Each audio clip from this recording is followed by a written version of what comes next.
पिताश्री, मैंने अभी कुछ देखा, अत्यंत विचित्र। प्रणाम महादेव। महादेव, स्वयं महादेव पधारे हैं। प्रभु, आपके दर्शन पाकर हम कृतार्थ हुए प्रभु। प्रभु हमारे होंगे। आप क्या पधारे महादेव, के लिए कोटि कोटि धन्यवाद प्रभु। महादेव,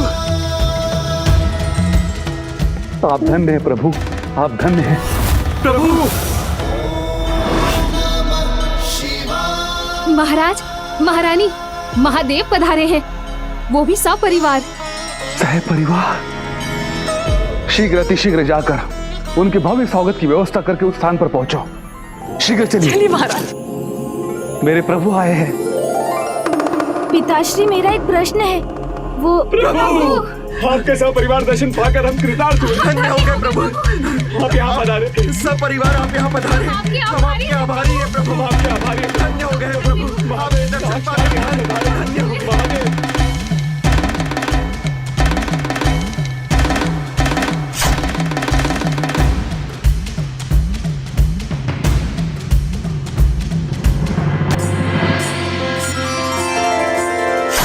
ओम नमः शिवाय, ओम नमः शिवाय, ओम नमः शिवाय, ओम नमः शिवाय।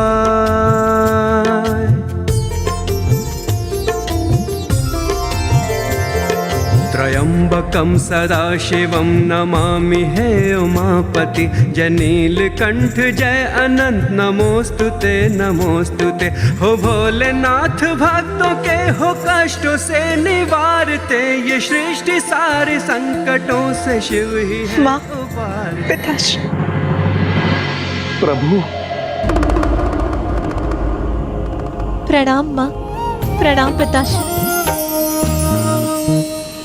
प्रभु, मेरे आराध्य, हम आपके आगमन की कामना ही कर रहे थे। आपके दर्शन पाकर हमारा मन प्रसन्न और जीवन धन्य हो गया प्रभु। ऐसा महान दृश्य यहाँ किसी ने भी भला कहाँ देखा होगा। संपूर्ण महादेव परिवार एक साथ उपस्थित है यहाँ। कितना अद्भुत दृश्य है ये। हम धन्य हो गए प्रभु, हम धन्य हुए। वो सब क्या हो रहा था वहाँ? स्वागत संपन्न होते ही मैं तत्काल भीतर जाकर पिताश्री से ये अवश्य ज्ञात करूंगा कि उन विचित्र घटनाओं का क्या अर्थ था। प्रभु पधारी, आओ पुत्र पार्वती।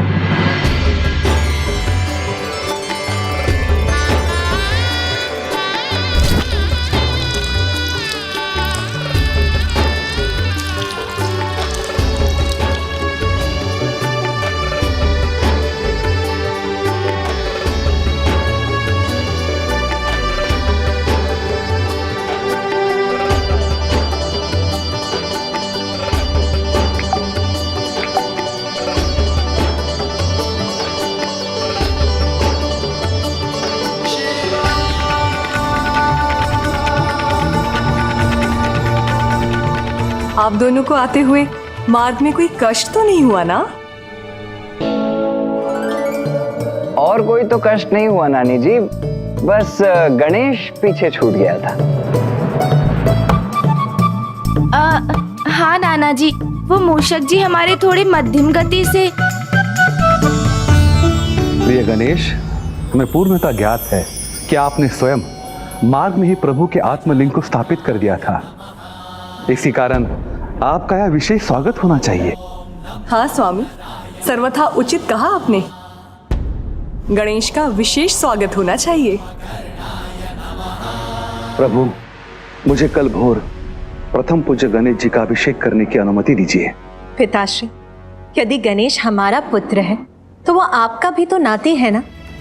इसीलिए उसके अभिषेक करने हेतु आपको हमारी अनुमति की कोई आवश्यकता नहीं है। उचित है प्रभु, आप सब भीतर जाकर भोजन का आनंद लीजिए। मैं कल भोर की तैयारियां करता हूं।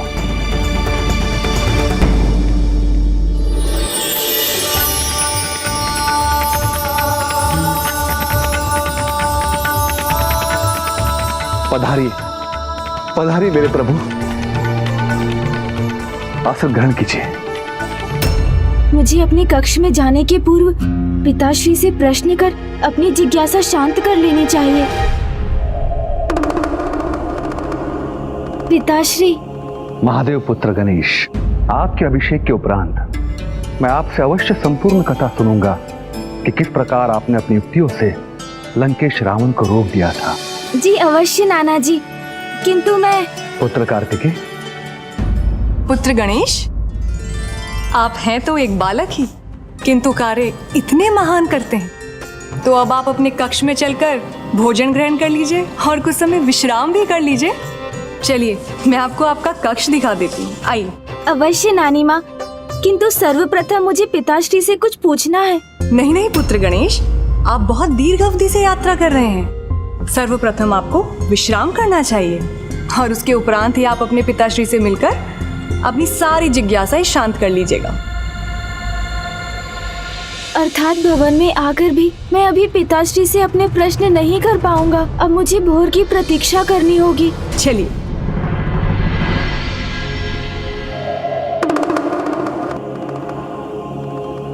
पुत्र गणेश, ये है तुम्हारा कक्ष। अब तुम विश्राम करो।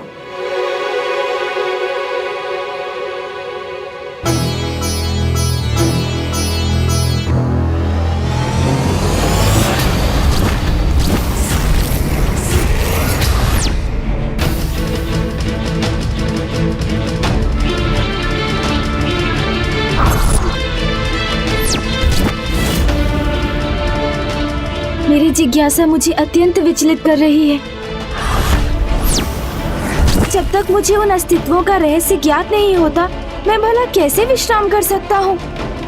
और में यदि मेरा अभिषेक आरंभ हो गया तो मुझे माँ और पिताश्री से कुछ प्रश्न पूछने का अवसर ही प्राप्त नहीं होगा। तो मूषक जी, आप ही सुझाव दीजिए, क्या मुझे अभी जाकर माँ और पिताश्री से इसकी चर्चा? ये तो यहाँ पहुँचते ही निद्रामग्न हो गए। फिर मैं किससे सुझाव लूं? यहाँ तो मेरा कोई मित्र भी नहीं। हाँ, कार्तिकेय भैया हैं, किंतु वो भी नाना जी के साथ अन्य कार्यों की व्यवस्था में व्यस्त होंगे। मूषक जी तो विश्राम कर रहे।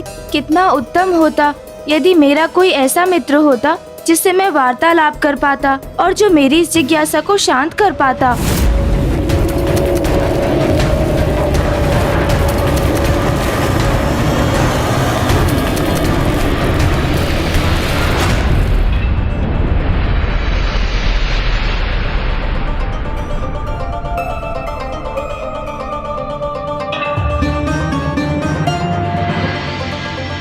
ब्रह्म मुहूर्त भी हो चुका है, शीघ्र भोर होगी, तो कदाचित यही उचित समय है पिताश्री और माँ से बात करने का।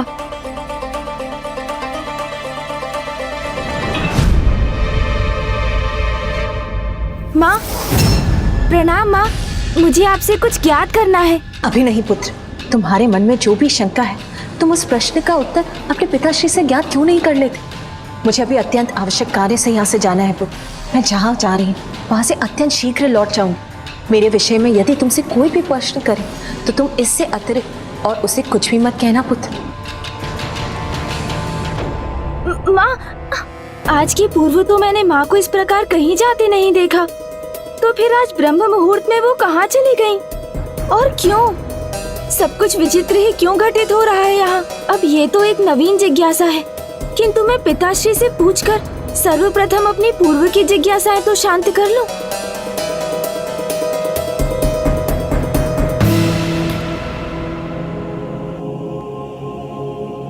पिताश्री, प्रणाम पिताश्री, मुझे आपसे कुछ चर्चा करनी है। हाँ अवश्य पुत्र, किंतु अभी नहीं। अभी मुझे किसी विशेष कार्य से कहीं प्रस्थान करना है। और हाँ, यदि कोई मेरे विषय में कुछ भी पूछे तो उनसे कहना कि मैं अपने भक्त को दर्शन प्रदान करने गया हूँ। पिताश्री, आज के पूर्व तो माँ और पिताश्री को कभी ऐसा विचित्र व्यवहार करते नहीं देखा मैंने। उन्हें ऐसा क्या आवश्यक कार्य है जो उन्होंने इतने रहस्यात्मक रूप से प्रस्थान किया है? अब तो मुझे कार्तिकेय भैया से ही बात करनी होगी।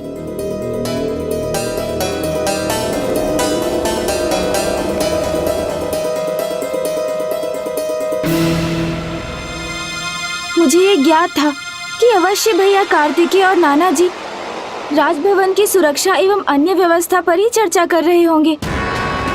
अर्थात मेरे लिए किसी के भी पास समय नहीं। इससे तो उचित होता कि मैं किसी अन्य को ही अपने मित्र के रूप में स्वीकार कर लेता। तो किसी से अपने हृदय की चिंता तो बांट सकता।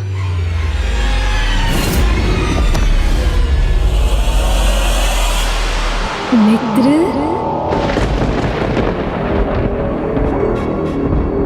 मित्र, मित्र,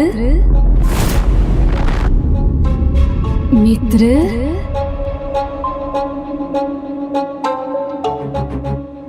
मित्र। मुझे ऐसा आभास क्यों हो रहा है जैसे कोई मुझे संबोधित कर रहा हो। मित्र कहकर कौन पुकार रहा है मुझे? मित्र, क्या कोई है यहाँ?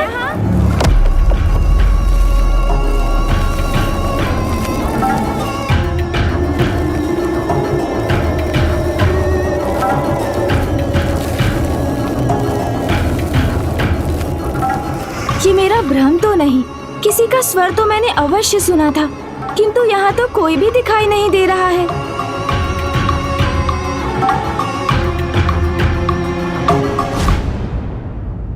माँ, माँ यहाँ?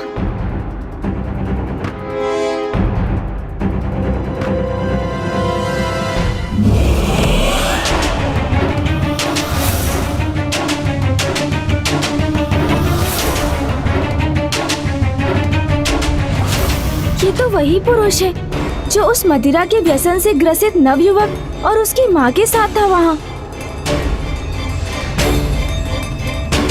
किंतु माँ उससे इतनी आत्मीयता से क्यों संवाद कर रही है, जैसे वो उनसे परिचित हो। कौन है ये? अभी तो वो यहीं थे, तो अभी कहाँ अदृश्य हो गए? मेरी पूर्व की जिज्ञासाएं शांत नहीं हुई और अब तो मेरे प्रश्न और बढ़ते जा रहे हैं।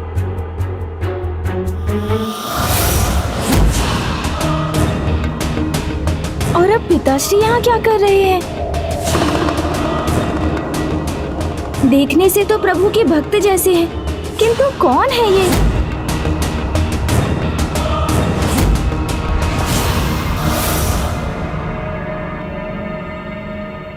ये तो वही रहस्यमयी जन है जिनका दृश्य मुझे कल दिखा था, किंतु ये यहाँ पिताश्री के साथ क्या कर रहे हैं?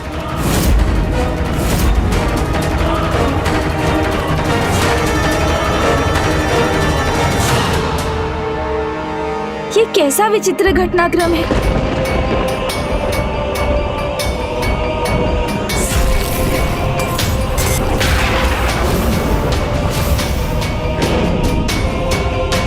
कुबेर जी इस नरकंकाल के साथ यहाँ? ये क्या? ये तो कभी नरकंकाल दिखाई पड़ते हैं तो कभी अपने विचित्र रूप में। अच्छा, तो ये है इनका वास्तविक रूप।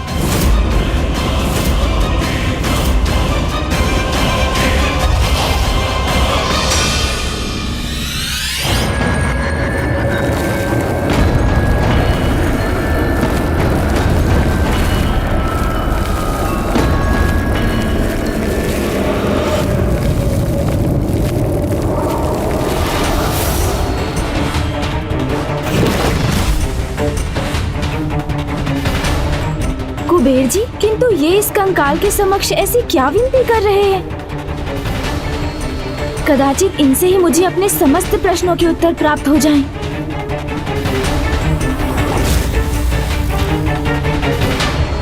अब कुबेर जी भी अदृश्य हो गए। मैं कैसे ज्ञात करूं कि माँ, पिताश्री और कुबेर जी इन तीनों से कैसे परिचित हैं? क्या संबंध है इनका? क्या है इसका रहस्य? ये रहस्य कौन उजागर करेगा? कुछ तो अवश्य है, मुझे इस रहस्य को ज्ञात करना ही होगा।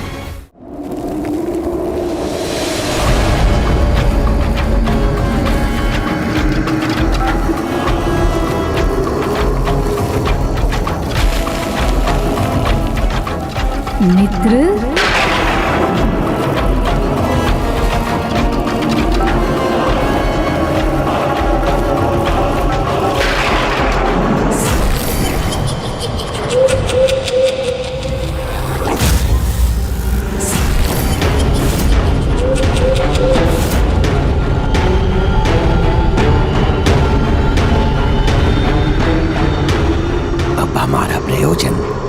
दृश्य सिद्ध होगा जिसकी हम इतने दीर्घ समय से प्रतीक्षा कर रहे हैं। अब उस दृश्य के साक्षी बनेंगे हम।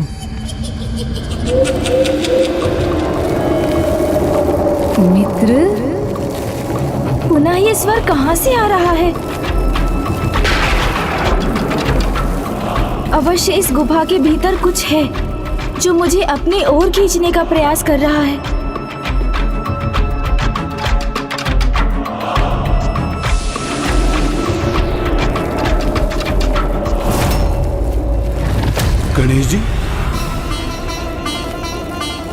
गणेश जी तो उसी गुफा की दिशा में देख रहे हैं। कहीं अब वो अनर्थ न हो जाए जिसका मुझे भय है।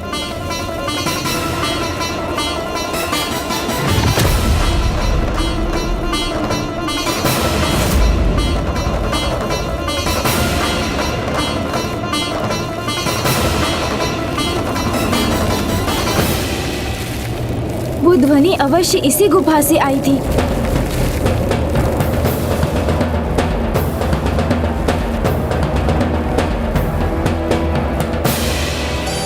हमारे प्रयास अवश्य सफल होंगे आज।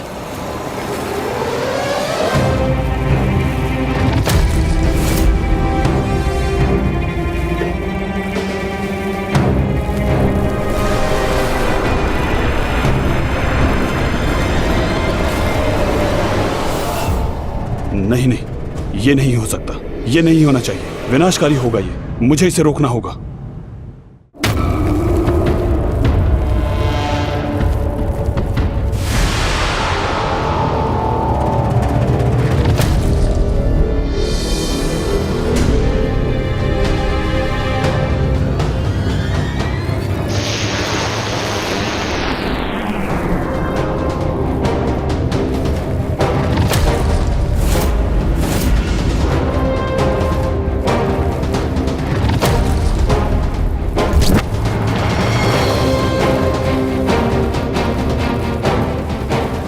इससे पहले कि गणेश उस गुफा तक पहुंचे, मैं ही उसे जाकर भस्म कर देता हूं।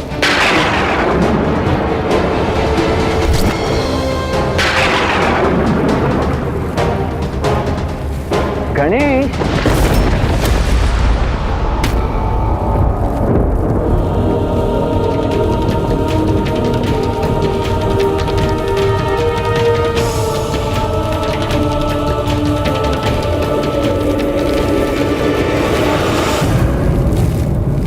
भैया आप यहाँ?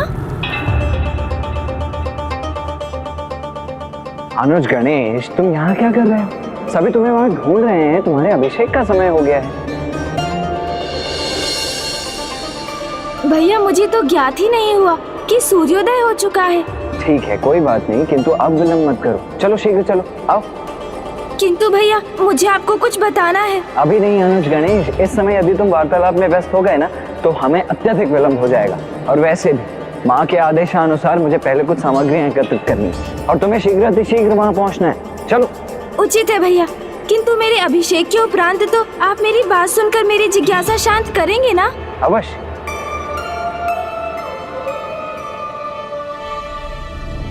अभी तो गणेश जी ने भंडासुर की रचना नहीं की, किंतु मुझे ऐसा आभास हो रहा है जैसे कुछ शक्तियां उनसे ऐसा करवाना चाहती हैं।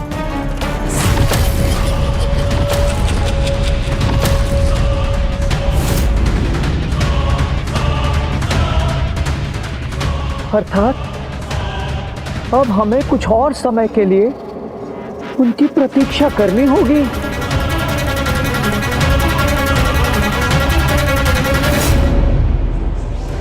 जो शक्तियां ये चाहती हैं कि अनर्थकारी घटना घटित हो, वो तो पुनः प्रयास करेंगे, और जो आज नहीं हो सका वो कल हो सकता है।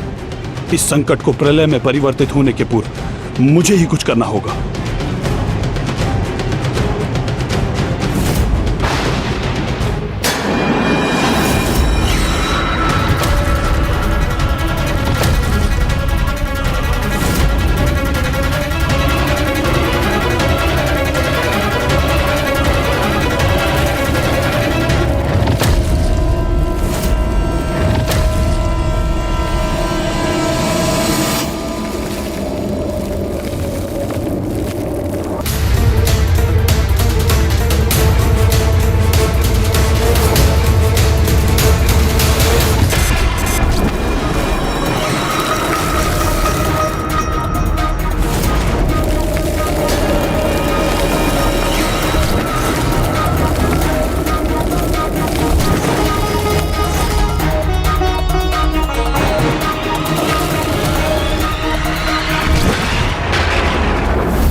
मुझे कामदेव की इस भस्म को ही नष्ट करना होगा।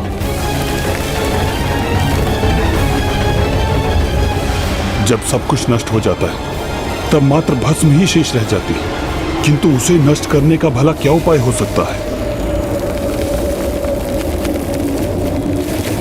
यदि मैं इसे नष्ट नहीं कर सकता तो इसे भिन्न भिन्न दिशाओं में बिखेर तो सकता हूं, जिससे यह आकार लेने हेतु एक स्थान पर एकत्र न रह सके।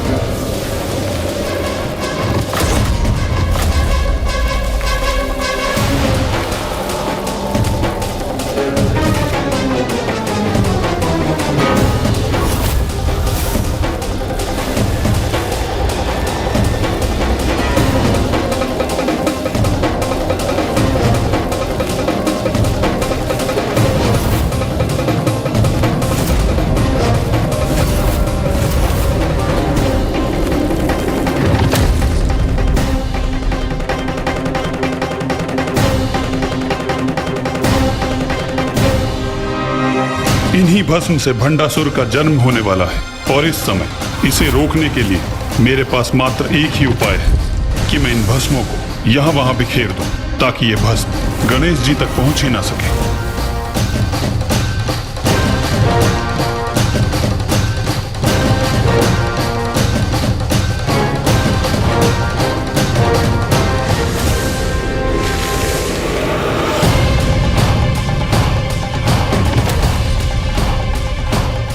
अब जो भस्म शेष है उसे भी इसी प्रकार बिखेरना होगा मुझे।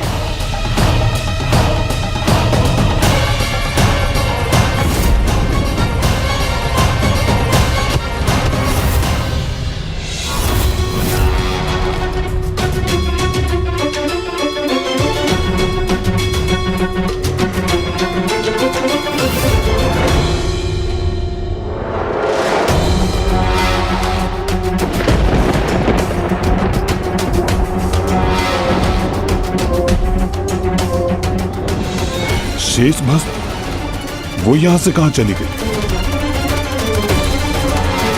भला कहां अदृश्य हो सकती है?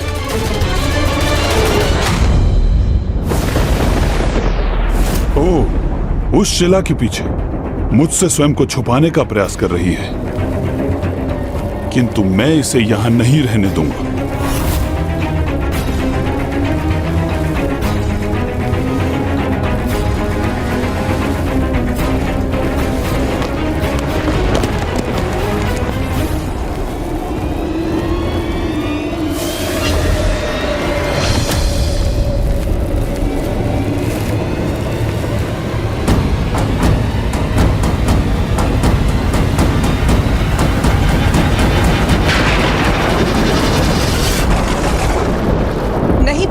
ग्रीफ नहीं पुत्र है ग्रीफ।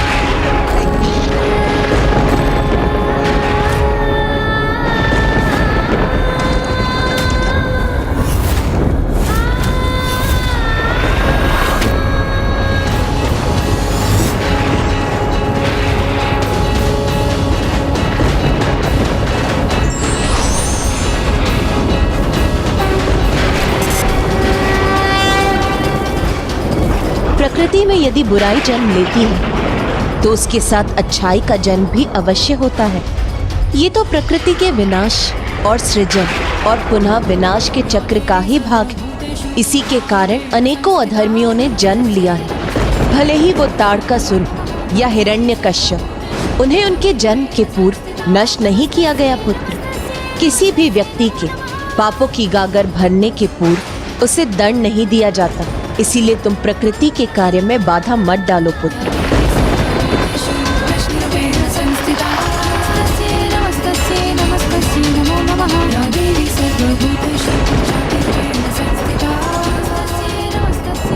उचित है माता, मुझे क्षमा कीजिए माता। पुत्र, जो होना था वो हो चुका और नियति के अनुसार जो होना है वो भी अवश्य होकर ही रहेगा।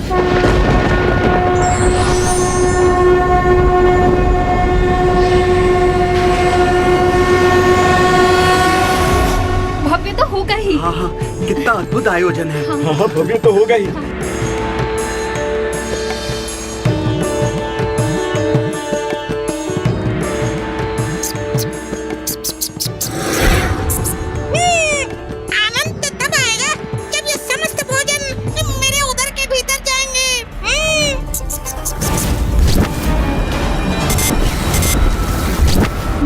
में तो अभी तक वही प्रश्न उमड़ रहे हैं कि उन विचित्र घटनाओं के पीछे क्या कारण था। पिताश्री,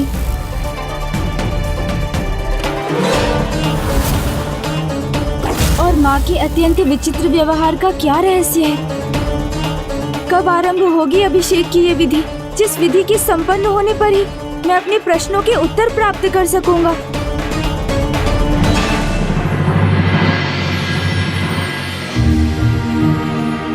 अब यहाँ प्रथम पूज्य श्री गणेश का पंचामृत अभिषेक आरंभ करना चाहिए।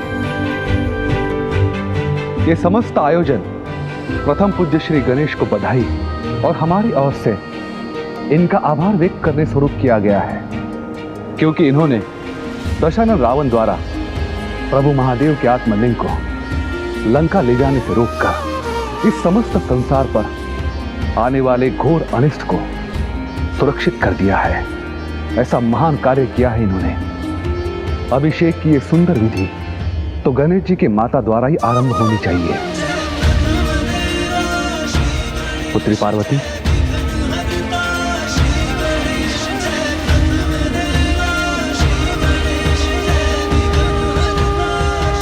प्रभु, अब आप पंचामृत अभिषेक के लिए तैयार हो जाइए। ये समय उचित है।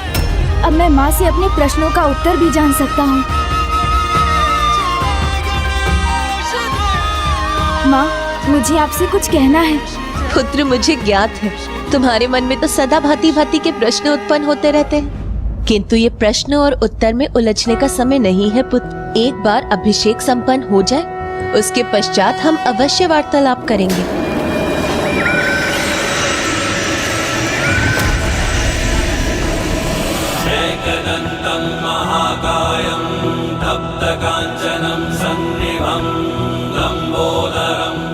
माँ ने तो मुझे मेरे प्रश्नों का उत्तर दिए बिना ही मुझे शांत कर दिया, स्वयं से कुछ पूछने ही नहीं दिया मुझे।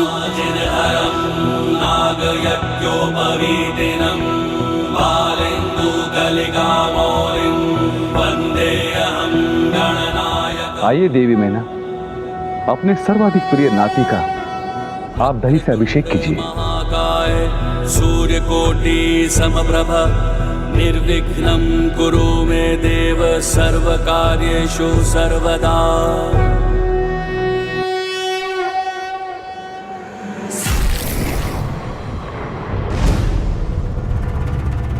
क्या हुआ पुत्र गणेश, किस विचार में हैं आप?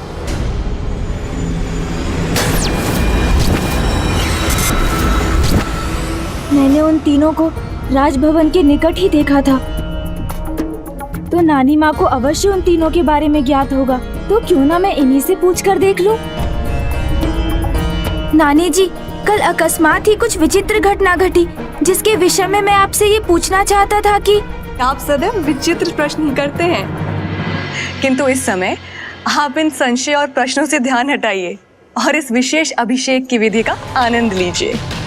मेरे प्रश्नों का उत्तर देना तो दूर, कोई उन्हें सुनना भी नहीं चाहता।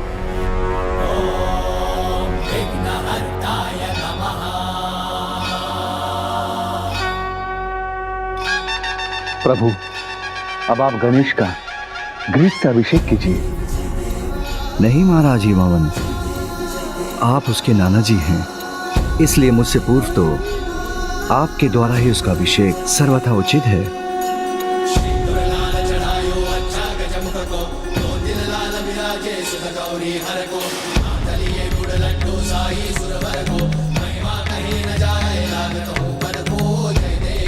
पुत्र गणेश, इस विशेष अवसर पर आप अपने नाना जी से क्या विशेष उपहार प्राप्त करना चाहते हैं, बताइए ना मुझे। प्रभु, 56 भोग मांग लीजिए नाना जी से, बस उसी से संतुष्ट हो जाएंगे हम। नाना जी, यदि आप मुझे कोई उपहार प्रदान करना ही चाहते हैं, तो मुझे मेरे कुछ प्रश्नों के उत्तर देकर मेरी एक जिज्ञासा शांत कर दीजिए।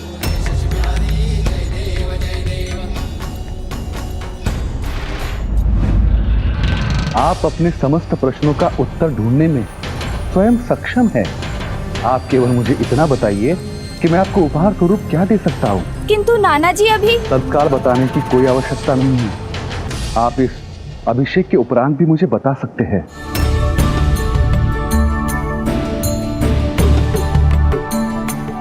लीजिए प्रभु, अब आप मधु से पुत्र गणेश का अभिषेक कीजिए। अब ये उचित अवसर है। मैं पिताश्री से ही अपने प्रश्नों का उत्तर ज्ञात करूंगा।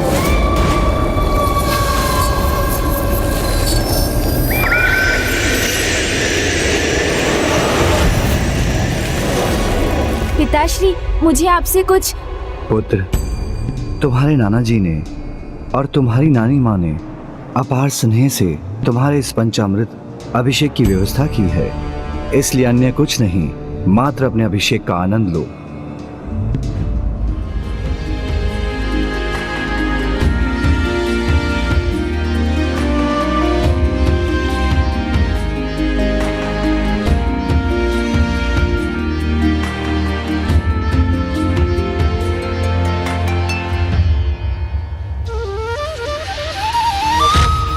अब इक्षु रस से प्रथम पूज्य गणेश जी का अभिषेक करने का अवसर किसे प्राप्त होना चाहिए?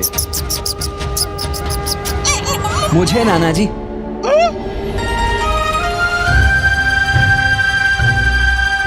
मैं करूंगा अनुज गणेश का अभिषेक। मुझे क्षमा कीजिएगा, मुझे आने में विलंब अवश्य हुआ है, किंतु मैं तो माँ की आज्ञा अनुसार अनुज गणेश के सर्वाधिक प्रिय वस्तु की व्यवस्था करने ही गया था।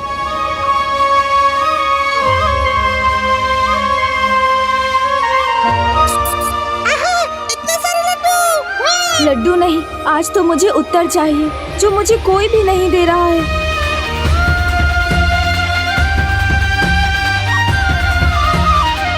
मुझे पिताश्री ने अपने वचन से बांध दिया, अन्यथा मैं भैया से ही पूछ लेता।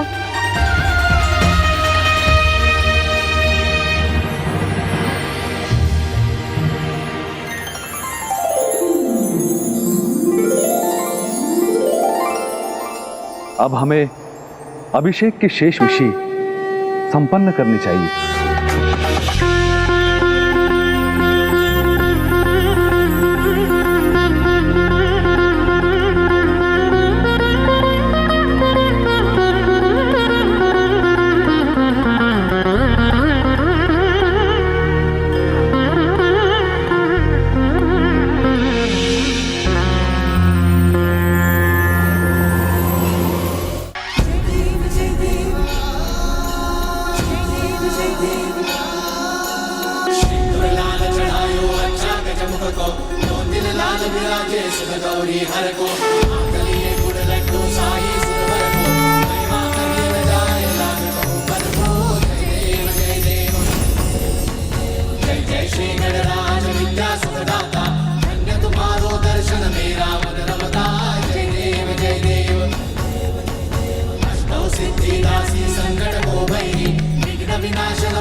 पूर्ण रूप से सज्जित हो गया हूँ और अब मैं पिताश्री से वार्तालाप कर लेता हूँ।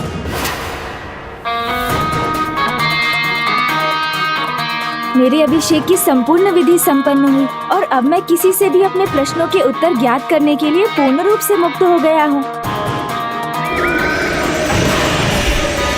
पिताश्री। पार्वती। हाँ प्रभु। अब मेरे ध्यान समाधि का समय हो गया है, मैं प्रस्थान करता हूं।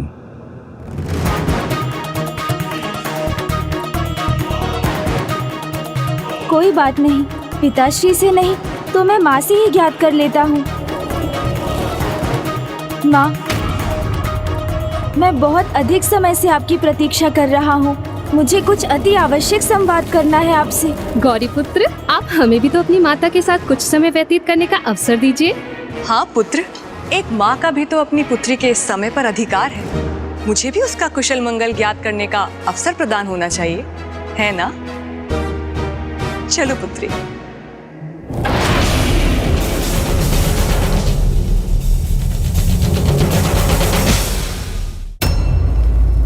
नाना जी अभी यहाँ अकेले हैं। उन्हें तो उन दृश्यों का रहस्य अवश्य ज्ञात होगा। इसके पूर्व की कोई अन्य उनके निकट पहुँचे, मैं उनसे ही ज्ञात कर लेता हूँ।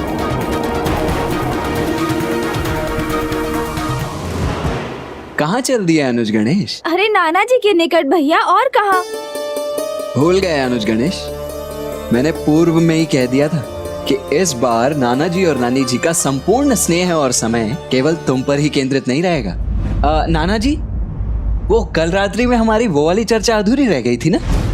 मेरे विचार से हमें उसे अब संपन्न कर लेना चाहिए। आइए चलिए। भैया,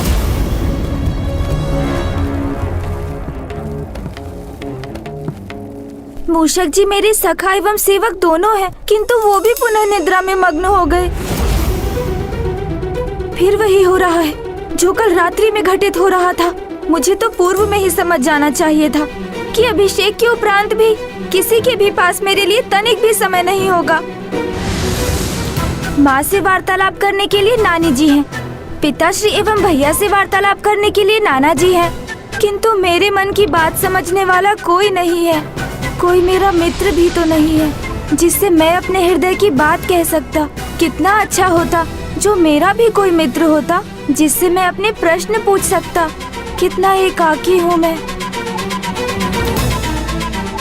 अब तो किसी आत्मीय मित्र की आवश्यकता का और भी आभास हो रहा है मुझे। कोई तो ऐसा मित्र होता मेरा जो मुझे समय देता, मेरी समस्या सुनकर उनका समाधान सुझाता। मित्र?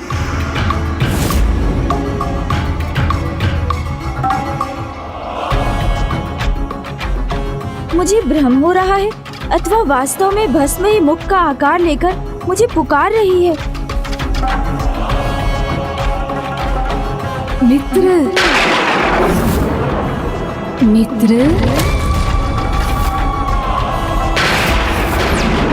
मित्र।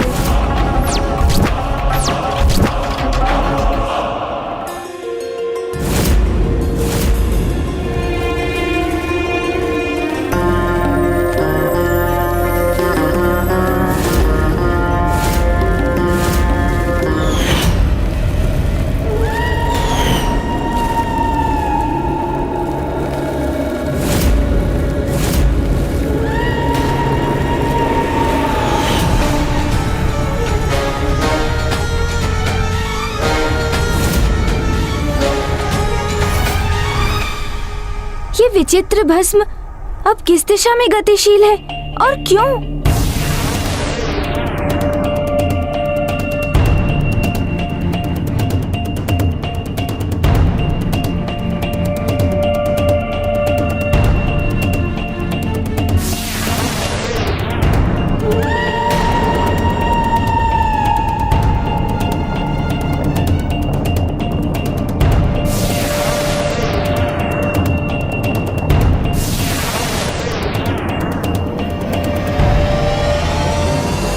स्वामी, कदाचित अभी भी इसकी संभावना है कि ये अनिष्टकारी घटना घटित होने से रुक जाए, ये संकट टल जाए। नहीं देवी, नियति ने जो निर्धारित किया है वो अपने उचित समय पर ही होगा। और अब गणेश से वो होने जा रहा है जिसके लिए वो स्वयं को कभी क्षमा नहीं कर पाएगा।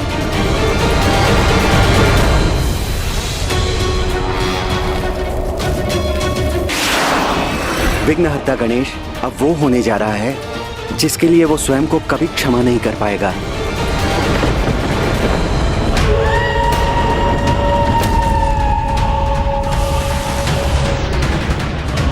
ये ये भस्म के कण एकत्र होकर मुझे इस गुफा की दिशा में क्यों खींचने का प्रयास कर रहे हैं?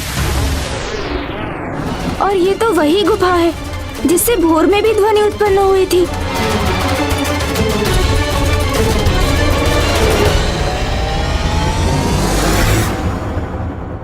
ये सत्य है प्रिय कि घटित हो जाने के पश्चात भले ही गणेश स्वयं को कभी क्षमा न कर सके, किंतु माता पराशक्ति की आकाशवाणी के अनुसार जो होना है वो तो अवश्य होगा, उसे कोई नहीं टाल सकता।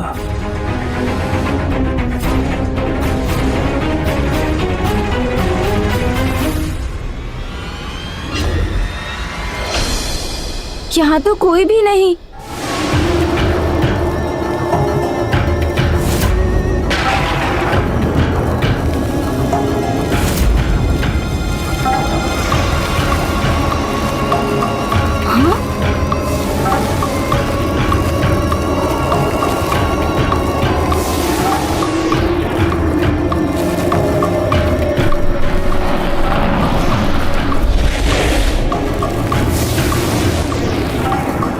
ये भस्म के कण एक आकार लेने का प्रयास कर रहे हैं।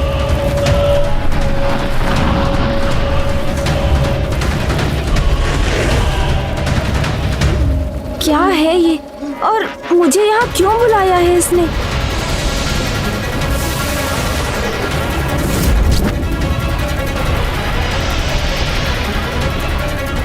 नहीं, मुझे मेरा यहाँ होना उचित नहीं प्रतीत हो रहा है। मुझे लौटना चाहिए यहाँ से। गौरीपुत्र, गौरीपुत्र।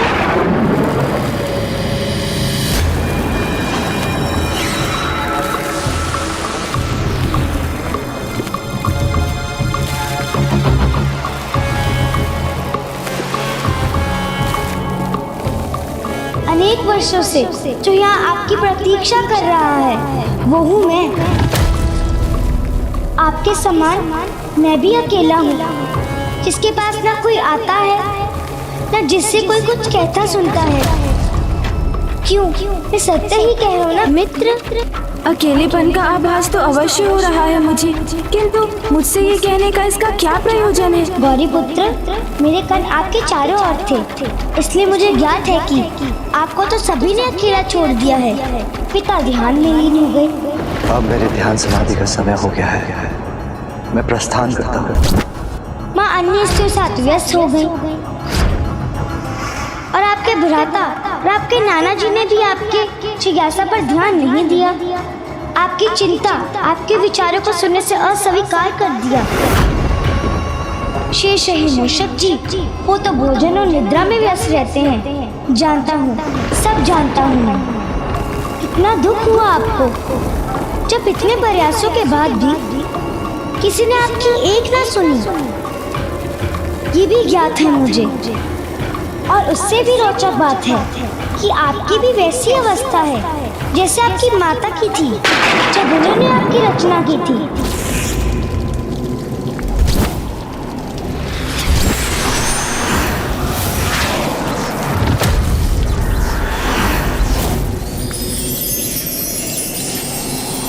क्योंकि तब उन्होंने भी बहुत अकेलेपन का आभास हो रहा था।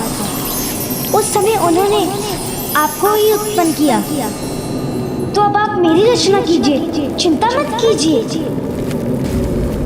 सब चलता है, सब चलता है। अधिक कहाँ कुछ करना है आपको।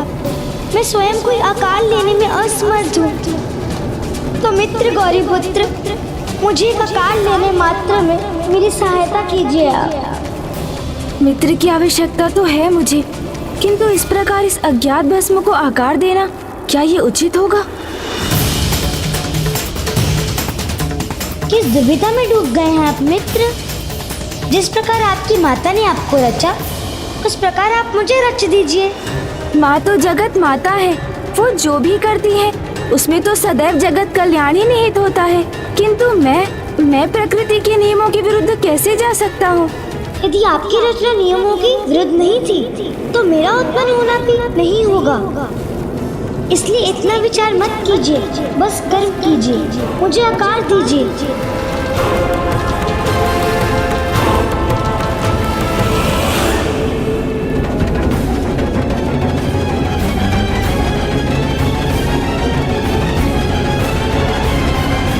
स्वामी, ये तो जन्म लेने के पूर्व ही अपने कपट का परिचय दे रहा है।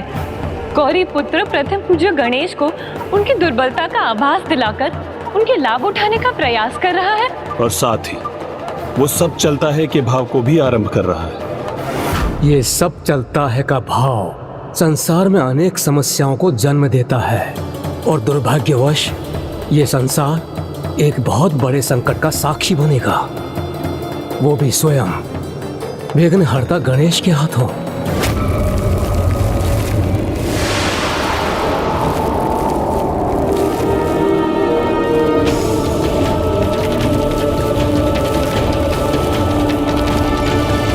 मेरी सहायता कीजिए प्रथम पूज्य गणेश जी।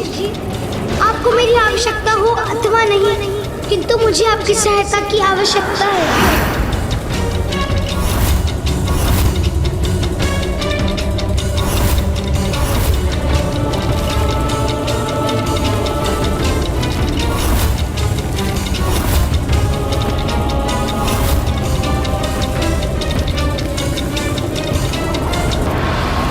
हमने गणेश जी के मन में प्रश्न जागृत कर उन्हें इतना विचलित तो कर ही दिया था कि वो यहाँ से बिना सहायता किए लौटने में असमर्थ होंगे।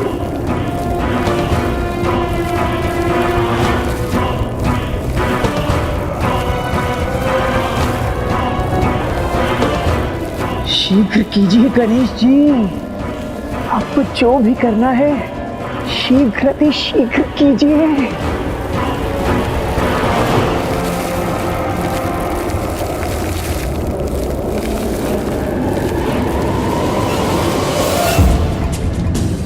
नहीं गणेश, ऐसा कदापि मत करना। स्वयं अपने द्वारा ऐसा भयंकर अनर्थ मत होने दीजिए प्रथम पूज्य गणेश जी।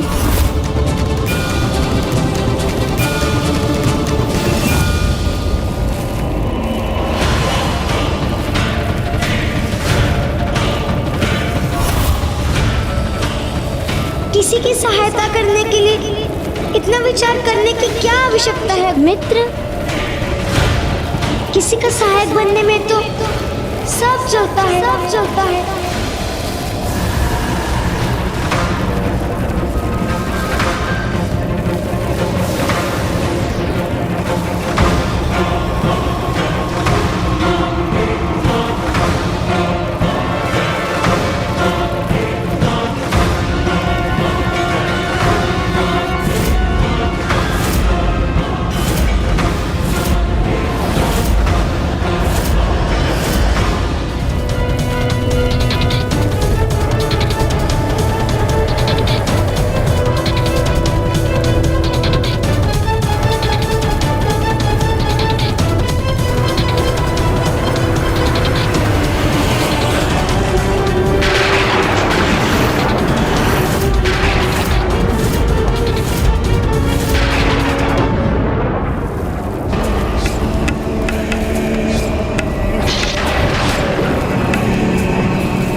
समय आ गया है, अब हमारे प्रयास अवश्य सार्थक होंगे। गणेश को हमने इतना अधीर कर दिया है कि उसके फल स्वरूप हमें हमारे महानायक का सानिध्य प्राप्त होने जा रहा है।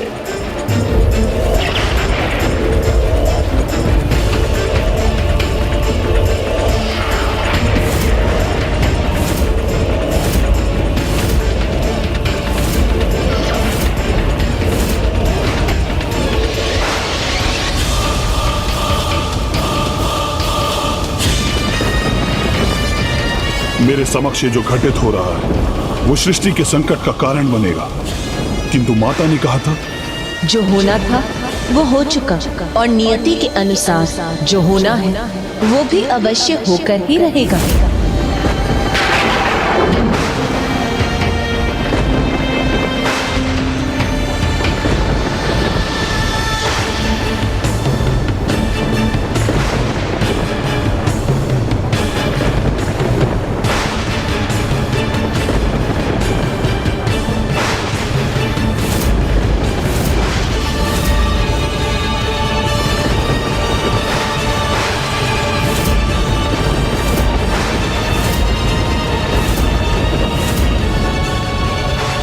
अभी तक मेरा कोई मित्र नहीं था, अब से ये मेरा मित्र होगा।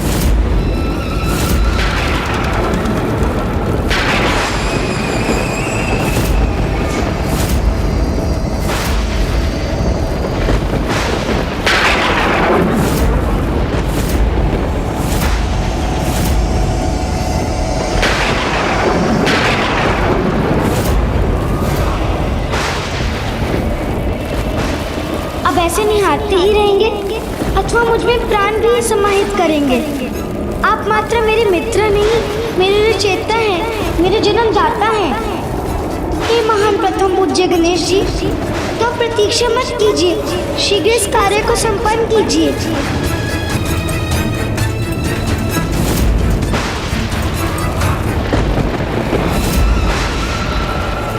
अब आप रुक क्यों रहे हैं मित्र? शीघ्र मुझ पे प्राण डालिए।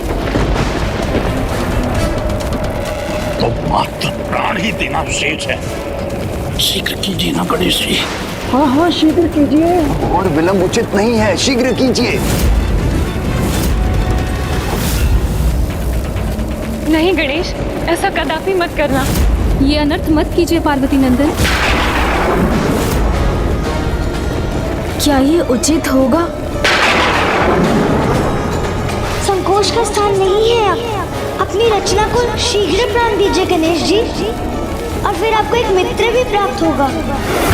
ऐसा मित्र जो सदा आपके साथ रहेगा, सदा आपकी प्रत्येक बात सुनेगा।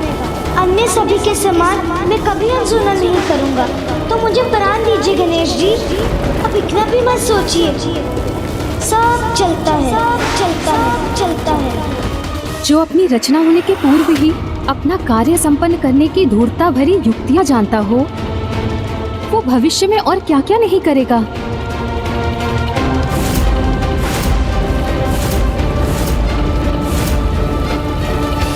कैसी दुविधा में हूँ मैं, अब करूँ तो क्या करूँ? ऐसी अधूरी सहायता का क्या लाभ मित्र? मेरे जन्मदाता, मुझे आकार दिया, शरीर तो प्रदान कर दिया आपने, किंतु प्राणों के बिना क्या लाभ है शरीर का? उचित ही तो कह रहा है ये, आकार प्रदान किया और प्राण नहीं, तो फिर तो कुछ कहाँ प्रदान किया मैंने? इतना विचार मत करो मित्र।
ब्रह्मरूपाय विष्णुरूपाय ते नमः।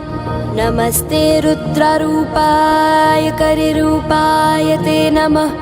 विश्वरूप स्वरूपाय नमस्ते ब्रह्मचारिणे। भक्तप्रियाय देवाय नमस्तुभ्यं विनायक।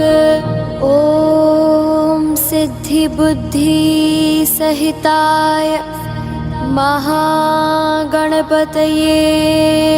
नमः।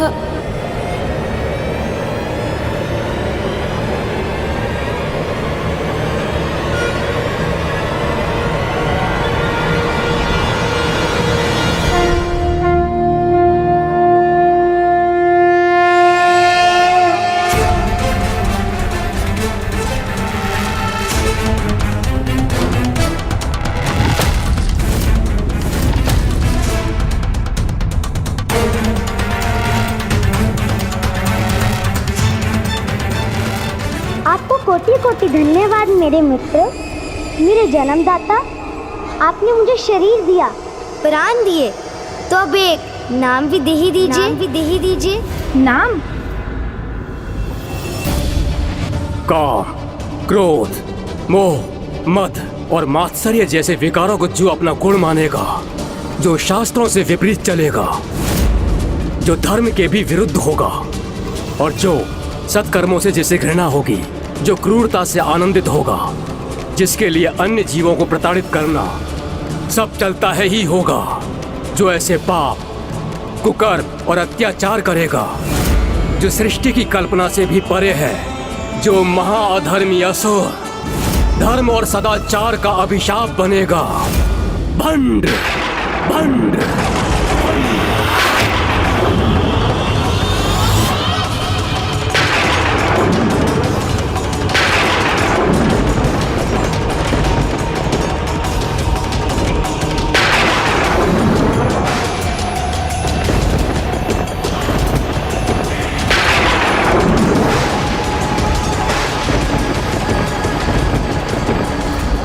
तुम्हें तुम्हारा नाम देता हूँ, भंड कुमार।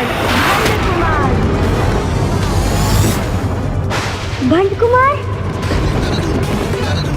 धन्यवाद। हमारे महानायक भंड कुमार। एकाएक मुझे ऐसा क्यों आभास हुआ कि जैसे हमारे अलावा कोई अन्य भी यहाँ उपस्थित है।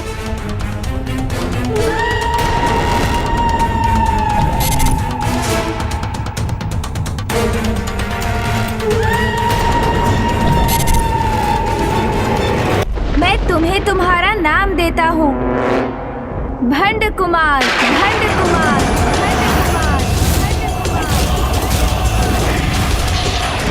हमारे महानायक भंड कुमार।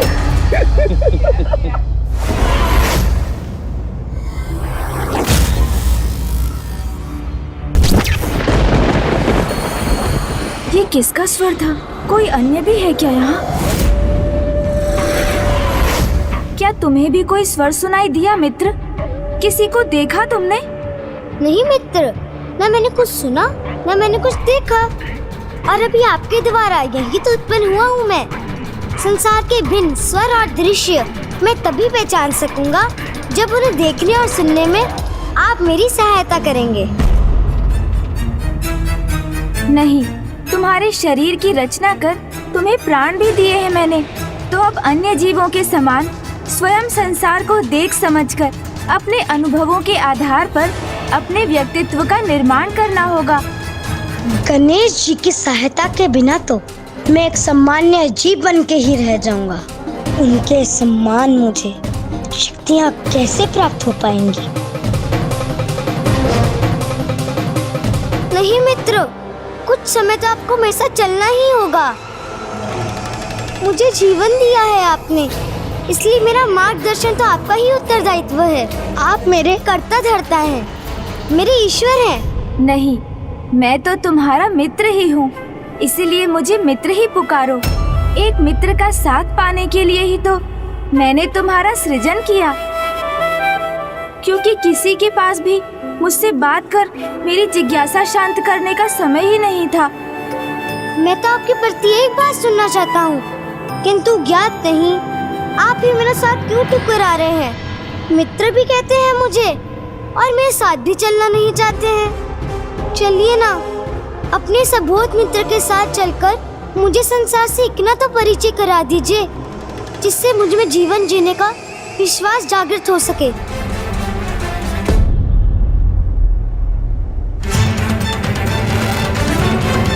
अच्छा, आप मेरा साथ नहीं चाहते तो मैं आपको विवश नहीं करूंगा। किसी प्रकार इस विशाल संसार में अपना मार्ग स्वयं ही ढूंढ लूंगा। रुको,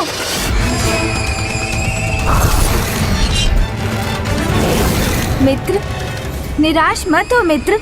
मैं कुछ समय तुम्हारे साथ अवश्य चलूंगा, किंतु मात्र एक प्रहर, अर्थात आज सूर्यास्त तक। उसके उपरांत मुझे नाना जी के निवास लौटना होगा। उचित है मित्र, चले? अवश्य।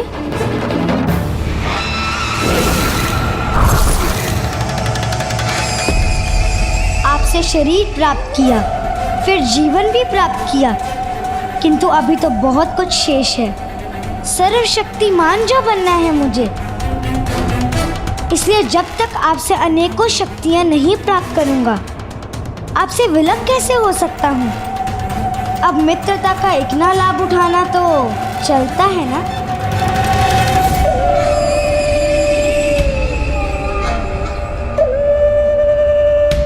मैंने इसे अपने साथ ले जाना स्वीकार तो कर लिया है, फिर भी मेरे मन में यह कैसा संशय है इसके प्रति। मुझे पूर्ण विश्वास है कि हमारे महानायक भंड कुमार गणेश जी की सहायता से अपार शक्ति प्राप्त कर महाशक्तिशाली महासुर बन जाएंगे।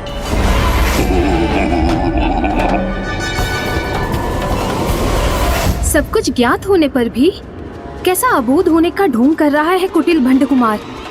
उन्हें मित्र पुकार कर प्रथम पूज्य गणेश की मित्रता के सरल भाव को जागृत कर अपना क्या प्रयोजन सिद्ध करने का प्रयास कर रहा है ये।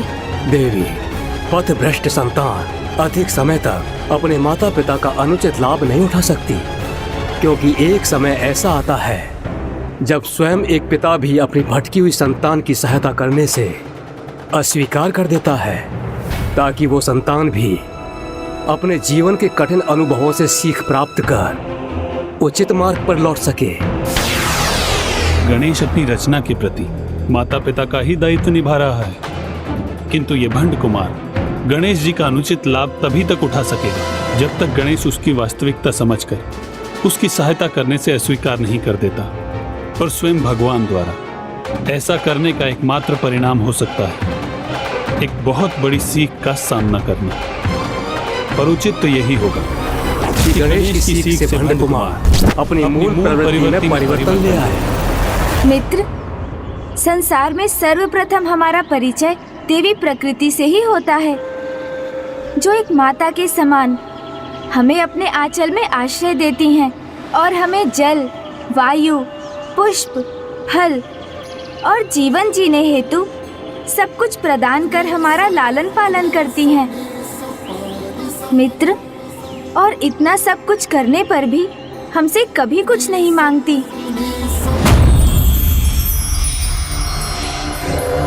अद्भुत।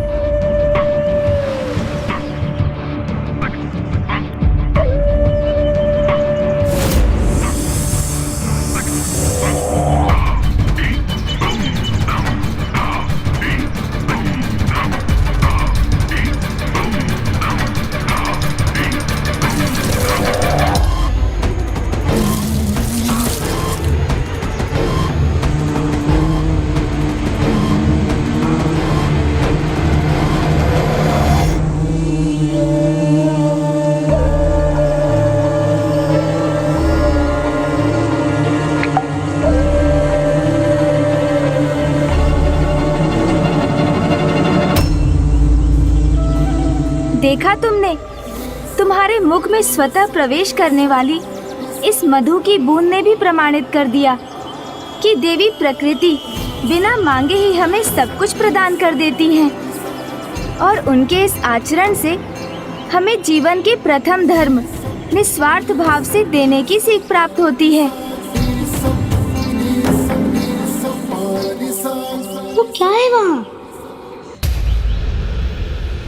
वो एक पुष्प है मित्र, जो सर्वाधिक सुंदर पुष्प पद्म के ही समान है। बहुत ही आकर्षक है ये। सावधान मित्र, उस पुष्प के साथ कांटे भी है।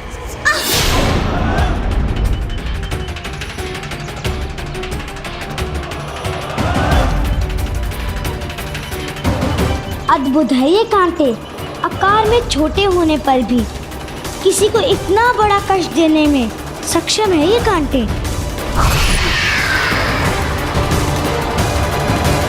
ये तुमने क्या किया? मैं तुम्हें देवी प्रकृति के समान दूसरों की भलाई हेतु अपना सर्वस्व न्योछावर करने की धर्म की सीख दे रहा था, और तुमने उसके विपरीत प्राप्त कर लिया ना इस पुष्प को, तो क्या बुरा किया मित्र? क्योंकि जब कोई प्राप्त करने वाला होगा तभी तो देने वाले का महत्व होगा। ये तो चलता है ना।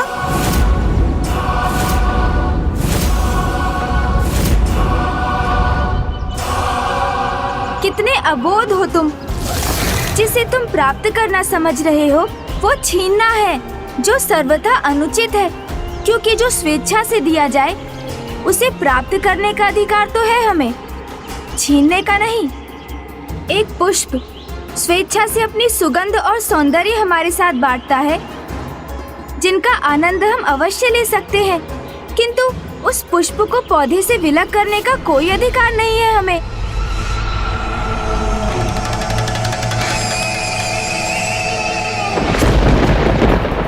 प्रतीत होता है मेरी डांट सुनकर इसे अपनी भूल का आभास हो गया है, और है भी तो कितना छोटा। कदाचित मैंने ही कुछ अधिक कठोरता दिखा दी, इसलिए ये उदास हो गया, किंतु इससे ये निश्चित है कि अब ये ऐसी भूल कदापि नहीं करने वाला।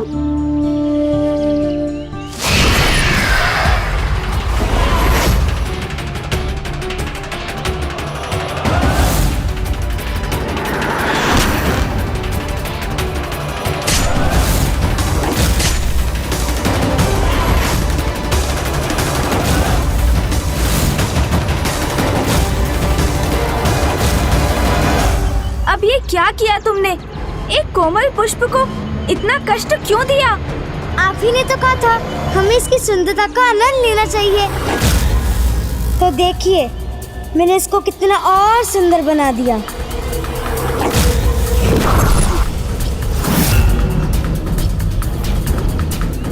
पुष्प को कांटों से छलनी कर उसकी सुंदरता में वृद्धि का आभास हो रहा है इसे। अर्थात ये तो इसके मूल स्वभाव में निहित दुष्टता का ही संकेत है। मित्र, मैं तुम्हें जो कुछ भी समझाने का प्रयास कर रहा हूँ तुम उसके विपरीत ही समझ रहे हो। ये आनंद नहीं, क्रूरता है, जो अच्छाई की नहीं दुष्टता का परिचय देती है।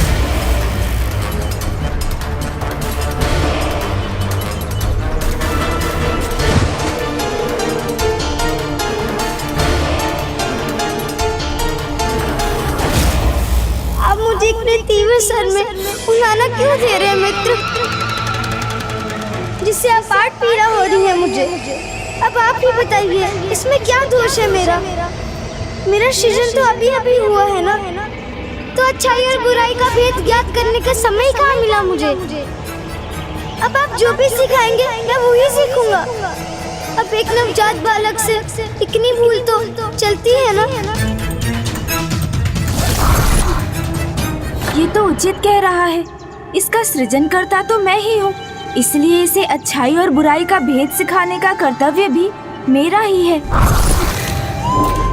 मुझे इसके जीवन में सुपथ पर चलने का मार्गदर्शन करना होगा, अन्यथा अभी इसके स्वभाव की जो झलक मुझे दिखाई दी है ये तो उसे ही अपना व्यवहार बना लेगा, इसलिए मुझे इसे अच्छाई का ज्ञान देना अत्यंत आवश्यक है।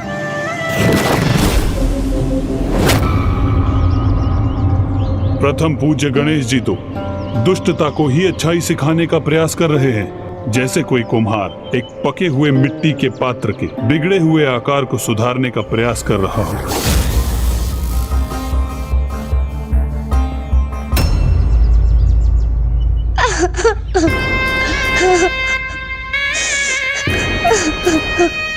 तुम चिंता मत करो मित्र, मैं तुम्हें अच्छाई और बुराई का भेद अवश्य सिखाऊंगा।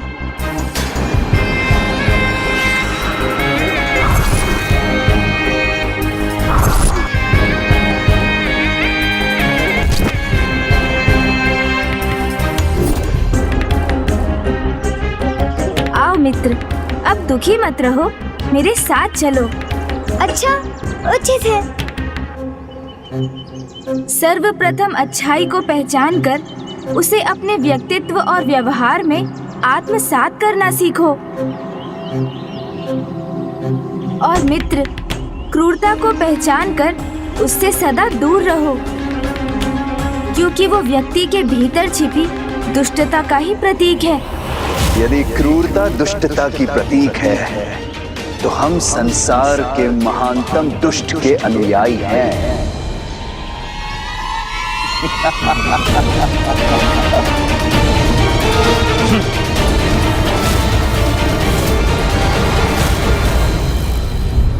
ये अचानक कहाँ अदृश्य हो गए ये दोनों?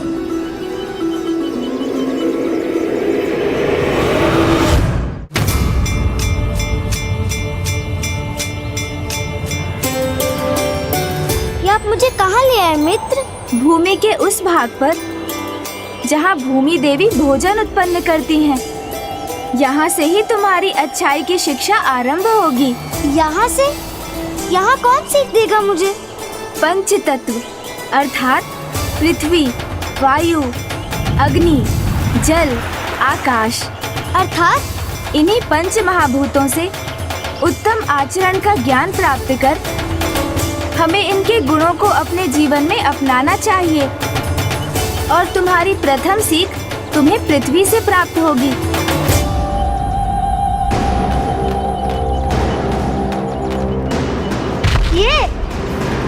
ये पृथ्वी, ये लाचार पृथ्वी वाला मुझे क्या सिखा सकती है? दया, दया और सहनशीलता, पृथ्वी के ये दो महान गुण तुम्हारे भीतर अच्छाई जागृत करने के लिए अति आवश्यक हैं। तुमने माता पृथ्वी को अपने पांव से कुचलकर उन्हें कष्ट दिया, किंतु तुम्हारी इस क्रूरता को सहन करने पर भी तुम्हें अपनी दया से दूर नहीं किया उन्होंने। तुमसे अपने ऊपर स्थित रहने का अधिकार नहीं छीना। और इतना ही नहीं मित्र, वो तो अभी भी तुम्हें और बहुत कुछ प्रदान करेंगी।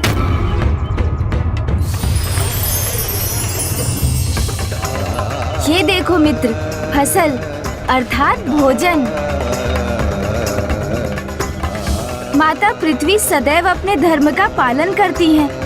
हम उन्हें जो घाव देते हैं वो उन्हें स्वयं ही भर लेती हैं और अपने कष्ट की चिंता किए बिना निरंतर हमें भोजन प्रदान करती हैं, जो दया और सहनशीलता का उच्चतम उदाहरण है।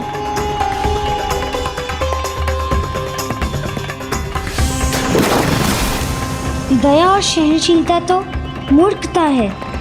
यहाँ वास्तविक सीख तो ये है कि लाचार को जितना प्रताड़ित करोगे उससे उतना ही लाभ उठा सकोगे।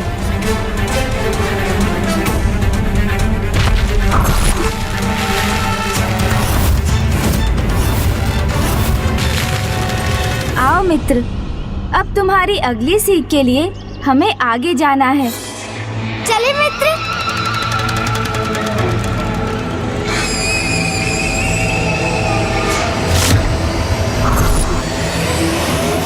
ये असुर तो अच्छाई के उदाहरण से भी बुराई की ही सीख प्राप्त कर रहा है। तो मेरा अनुमान सत्य ही था। गणेश जी से सुधारने का कितना भी प्रयास क्यों न कर लें, किंतु ये कदापि नहीं सुधरेगा।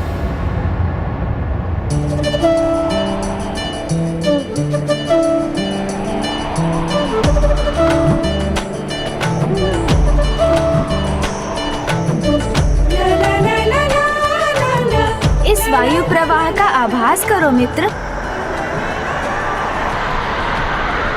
अपनी दूसरी सीख मुक्त पवन से प्राप्त करो मित्र, जिसका मुक्त प्रवाह सर्वत्र व्याप्त रहता है, जो किसी भी जीव जंतु, पौधे आदि में कोई भेदभाव नहीं करती।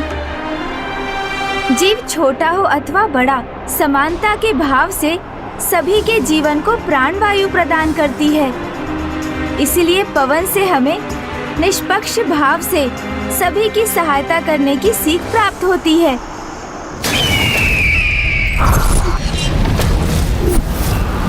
पवन से तो एक ही सीख प्राप्त हुई है मुझे, मुक्त रहो, सर्वत्र विचरण करो, और जब इच्छा हो तो भवंडर बनकर सर्वनाश कर दो।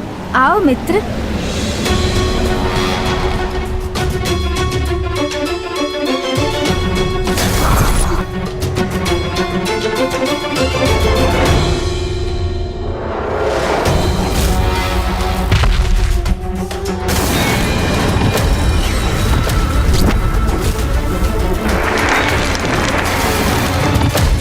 चलो मित्र, अब आगे प्रस्थान करते हैं।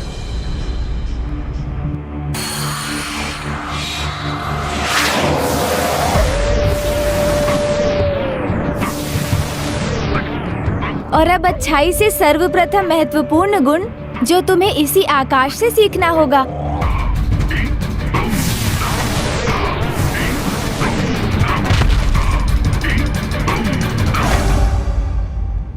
सर्वाधिक ऊंचाई पर स्थित आकाश की सीमा ही अनंत विस्तार तो हमारी आत्मा का भी प्रतीक है, क्योंकि आत्मा भी तो अनंत ही है। और जिस प्रकार आकाश में मेघों के छटने पर आकाश निर्मल हो जाता है, उसी प्रकार सांसारिक मोह बंधन रूपी मेघों के छटने पर आत्मा सर्वव्यापी परमात्मा से एकीकार हो सकती है। अर्थात आकाश से हमें ये सीख प्राप्त होती है कि ईश्वर की संपूर्ण रचना एक ही है। तुम ब्रह्मांड के भाग हो, तो समस्त ब्रह्मांड तुम में ही समाहित है।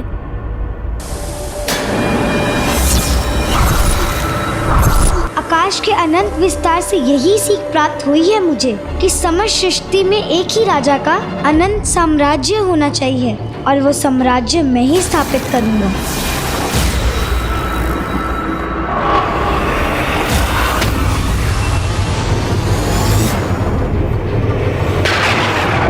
जो स्वयं प्रथम पूज्य गणेश द्वारा प्रदान किए गए ज्ञान को ग्रहण करने में अक्षम है, उससे भला क्या आशा की जा सकती है। इसीलिए इस बालक भंड कुमार के आचरण में किसी सुधार की कोई संभावना नहीं है। गणेश तो उसे सभी उत्तम गुणों की सीख दे रहे हैं, और वो उनके अर्थों का अनर्थ कर उनके उत्तम सीखों से बुरा ही आत्मसात कर रहा है।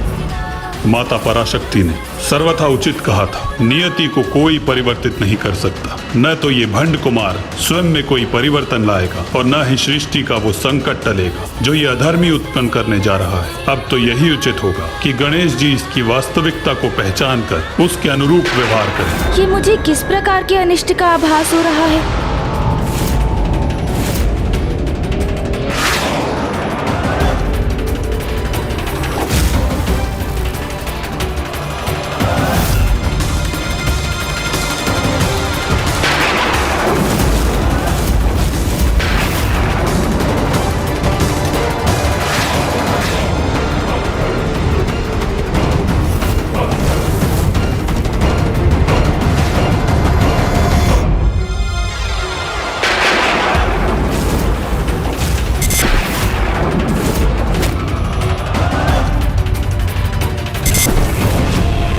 चले मित्र, अब मैं तुम्हें कुछ और गुण एवं ज्ञान से भरे प्राकृतिक उपहारों से परिचित करवाता हूँ।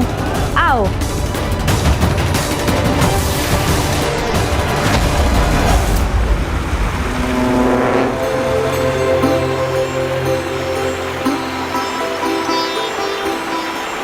मित्र भंड कुमार, चौथा गुण तुम्हें जल से सीखना है।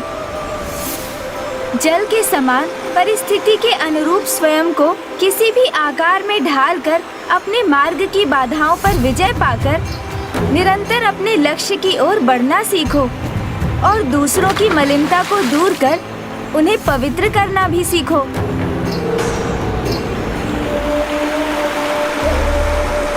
सीखूंगा, अवश्य सीखूंगा कि जैसे जल सभी स्थानों पर पहुंच सकता है, तो मलिनता भी सर्वत्र फैल सकती है।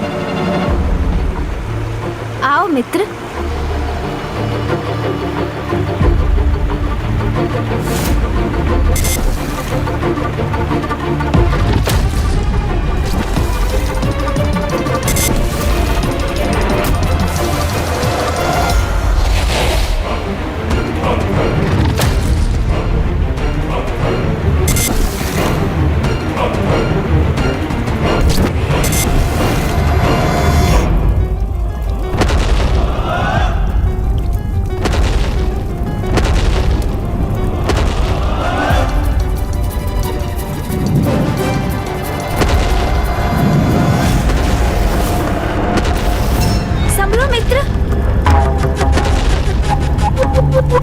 मित्र भंड कुमार, भयभीत मत हो, मैं हूँ ना तुम्हारे साथ।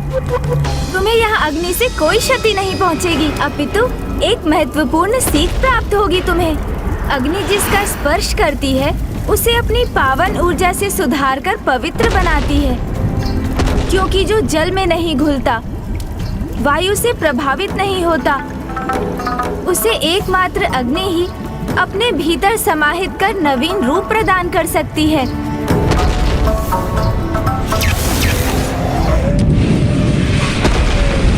नहीं मित्र, आपकी ये सीख भी उचित नहीं, क्योंकि अग्नि तो यही सिखाती है कि जो भी तुम्हारे निकट आने का दुस्साहस करे, उसे भस्म कर उसका अस्तित्व ही मिटा दो।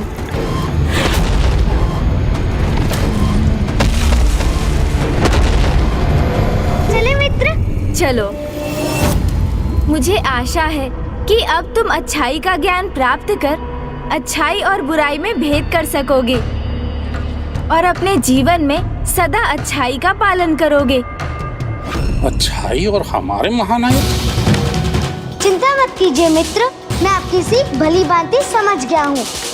मैं आपको वचन देता हूँ कि उन सीखों का पालन मैं अवश्य करूँगा, किंतु यदि कुछ नहीं समझ सका तो चलता है ना। और वैसे भी जब उधर भोजन से रिक्त हो तो कहाँ पूर्ण बात समझ आती है। ओह हाँ, भोजन, मैं ये कैसे भूल गया कि तुमने अभी तक तो कुछ खाया ही नहीं है।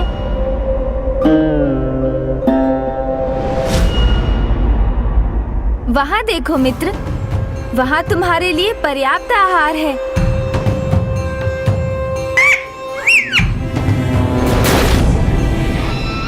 रंग कुछ हरा अवश्य है, किंतु उसका स्वाद अत्यंत उत्तम होगा। आहार स्वादिष्ट तो अवश्य होगा ये, और मुझे इसके हरे रंग से कोई समस्या नहीं है। मुझे तो ये अत्यंत रसभरा भी प्रतीत हो रहा है। तो फिर प्रतीक्षा क्यों करें? वैसे भी वो वृक्ष से पृथक होने ही जा रहा है, तो उसे शीघ्र प्राप्त करना चाहिए हमें।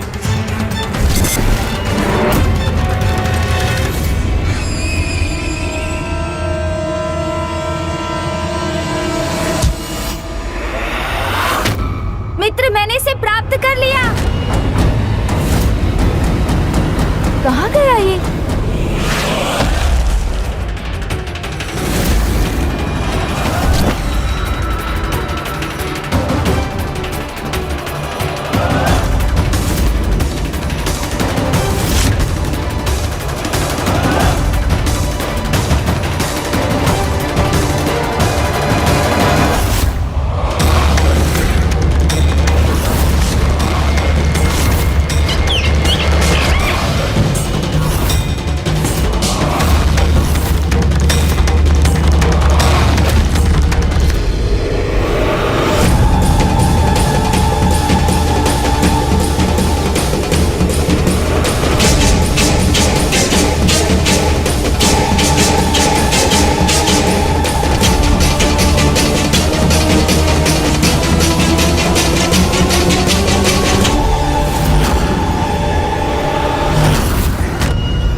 ऐसे क्यों देख रहे हैं मुझे?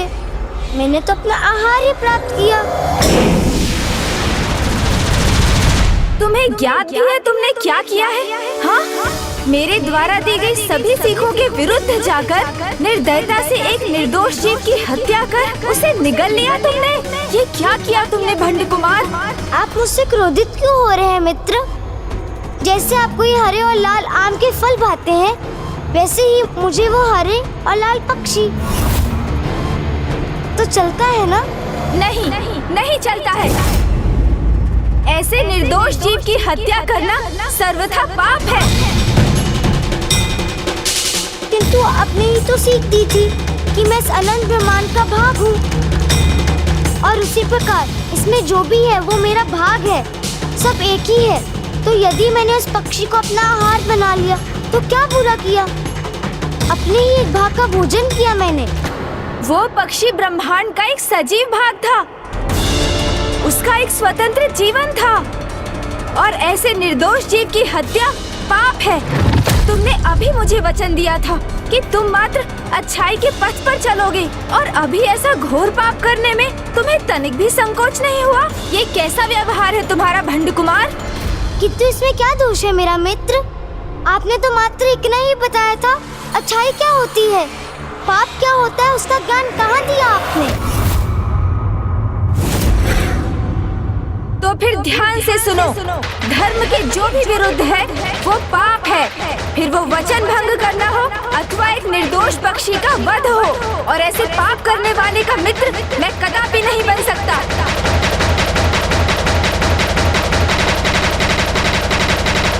मित्र, मैं भी कहाँ किसी का शत्रु बनना चाहता हूँ। मुझे तो सबसे बड़ा शत्रु बनना है, महाशत्रु, अजात शत्रु। जिसके हृदय में अधर्म का अंधकार व्याप्त है, वो प्रथम पूज्य गणेश जी की कोई सीख भला कैसे प्राप्त कर सकता है? वचन भंग करना पाप होता, यही कहा था ना आपने? तो स्मरण कीजिए, आपने सूर्यास्त तक मेरे साथ रहने का वचन दिया था मुझे। मैं तुम्हारे साथ चलूंगा आज सूर्यास्त तक।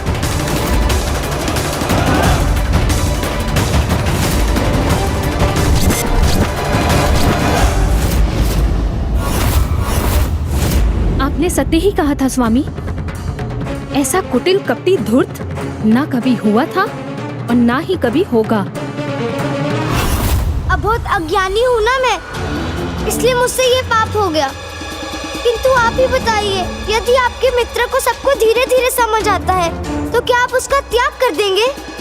उस पाप से बचने का क्या उपाय है, ये नहीं समझाएंगे उसे?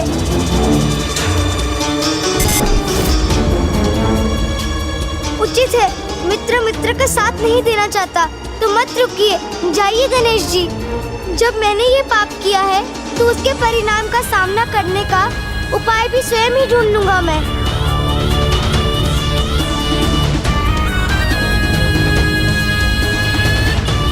पाप का फल दंड होता है, दंड होता है।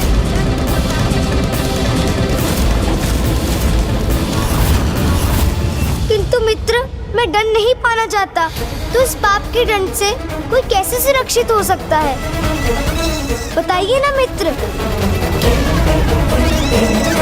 उसका तो एक ही उपाय है, पाप का प्रायश्चित। प्रायश्चित? हाँ, प्रायश्चित भंड कुमार।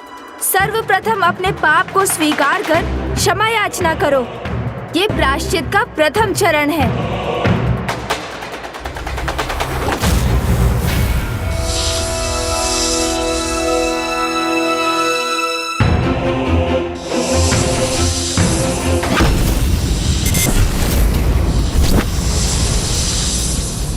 अर्थात यदि किसी से पाप हो गया हो, अपनी भूल स्वीकार कर क्षमा मांगकर उसका प्रायश्चित कर ले तो वो धन का भागी नहीं बनता।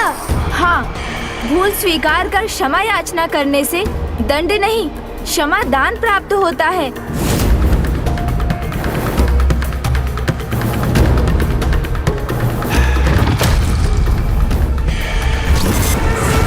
क्षमा याचना करने से दंड नहीं, क्षमा दान प्राप्त होता है।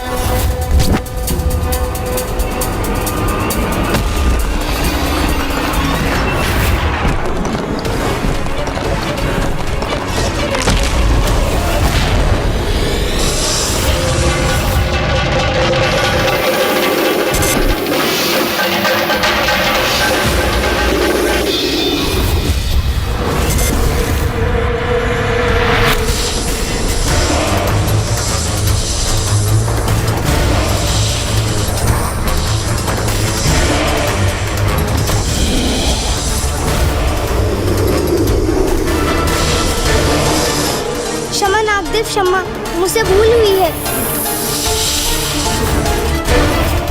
मैं प्रायश्चित करने के लिए प्रस्तुत हूँ, मुझे क्षमा कर दीजिए।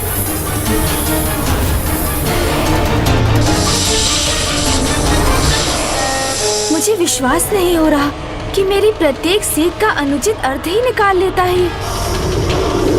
कदाचित इस भंड कुमार को सुधारने का प्रयास करना मेरी भूल थी।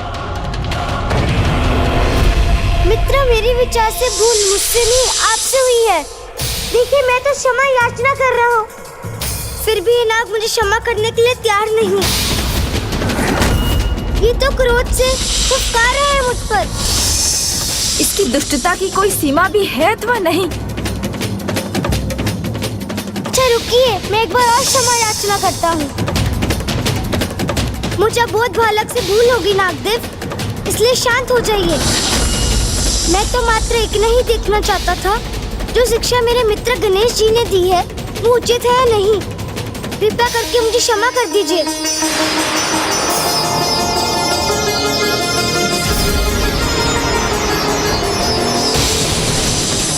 गणेश जी की सीख को सत्य करने हेतु आपको ऐसा करना ही होगा। मैंने भूल स्वीकार कर क्षमा याचना की है आपसे, जिसे नकार कर आप मुझे दंडित नहीं कर सकते। इतना तो चलता है।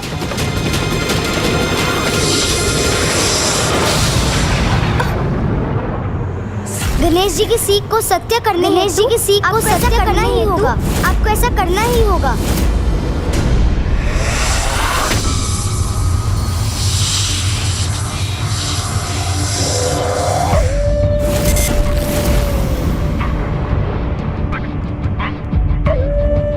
वाह मित्र, आपने सत्य ही कहा था। पाप होने पर क्षमा मांग लो तो क्षमा दान मिलता है, दंड नहीं। तो पाप हो भी जाए तो चलता है। कदापि नहीं, कदापि नहीं, कदापि नहीं, कदापि नहीं, कदापि नहीं।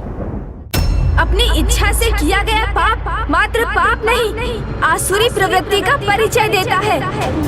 और मुझे नहीं ज्ञात था कि मैं एक मित्र नहीं, दुष्टता का ही सृजन कर रहा हूँ।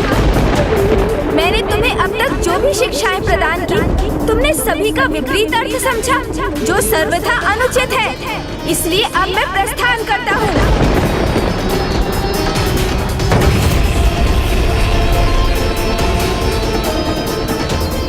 रुक जाइए गणेश जी, आप मुझे ऐसे त्याग कर मत जाइए।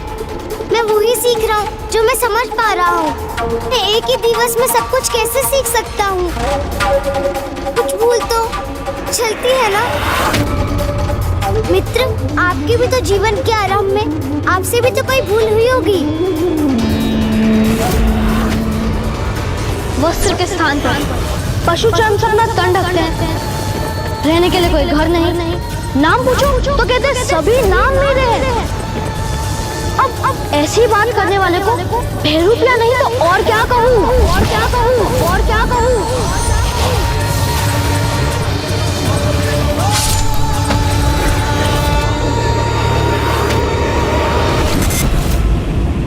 आरंभ से ही इसे सब कुछ ज्ञात होने पर भी ये अबोध होने का मिथ्या प्रदर्शन कर रहा है। आपने देखा नाथ, किस प्रकार ये गणेश जी के अतीत की घटना का उल्लेख कर रहा है।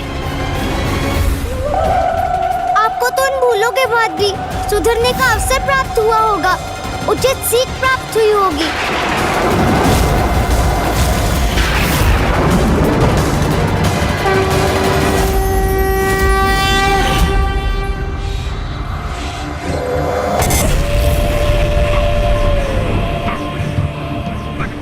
आपके मार्गदर्शन के लिए तो आपकी माता थी, आपके पिताश्री थे, आपका परिवार था और ग्रह था, और आपके लिए सीखना समझना कठिन कहाँ रहा होगा। किंतु मेरे पास आपके अतिरिक्त और कोई भी नहीं है। भस्म से एक निर्जन स्थान पर उत्पन्न हुआ हूँ मैं। कदाचित इसलिए दुर्बुद्धि से ग्रस्त हूँ, किंतु आपका जन्म तो किसी अत्यंत पवित्र स्थान पे हुआ होगा, जो ज्ञान का सरोवर होगा, अच्छाई का ही स्तोत्र होगा।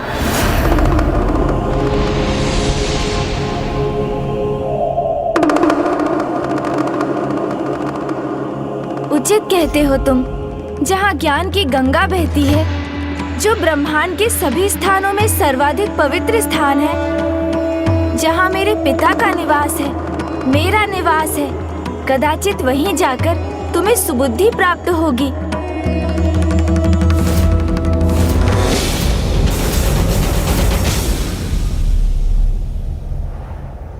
इसलिए तुम्हें मेरे साथ कैलाश ही जाना होगा।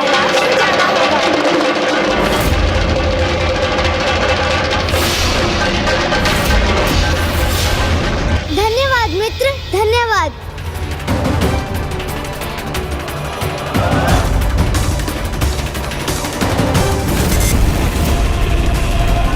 मुझे अपने साथ कैलाश ले जाने के लिए मैंने मना ही लिया आपको।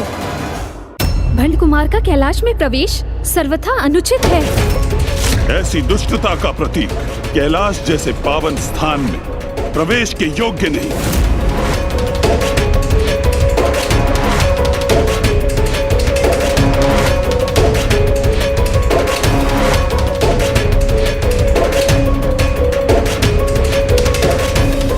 रुको भंड कुमार,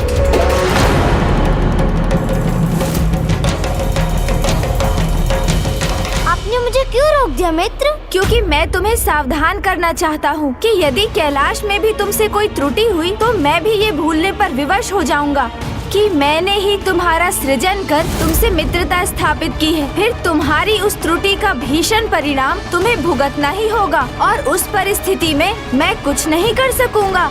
आप ही ने तो कहा था ये महादेव का स्थान है, तो यहाँ कोई भूल, कोई धृष्टता कैसे हो सकती है मुझसे?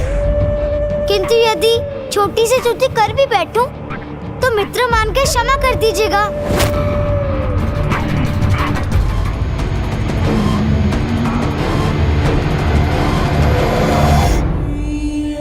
उचित है, उचित है। मैं आपको वचन देता हूँ, यहाँ मैं अत्यंत सावधान रहूंगा। मैं कोई भूल नहीं करूंगा। अब तो चलिए। अवश्य।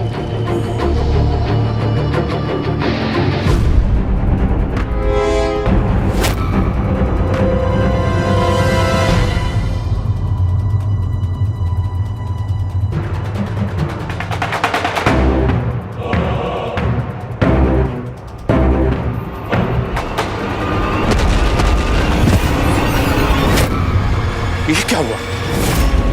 ये कैसी अदृश्य शक्ति है जिसने मुझे पीछे फेंक दिया?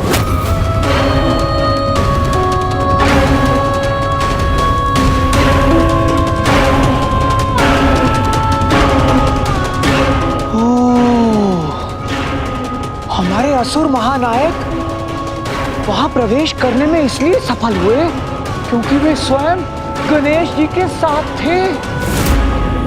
किंतु उस पवित्र सकारात्मक ऊर्जा से परिपूर्ण कैलाश में प्रवेश करने का अवसर हमें कहाँ प्राप्त होगा? उस कैलाश में हमारा प्रवेश तो वर्जित है। हम तीनों को तो यहीं रहकर प्रतीक्षा करनी होगी। तो तुम मेरे आहत होने की प्रतीक्षा कर रहे थे, पूर्व में सूचित नहीं कर सकते थे?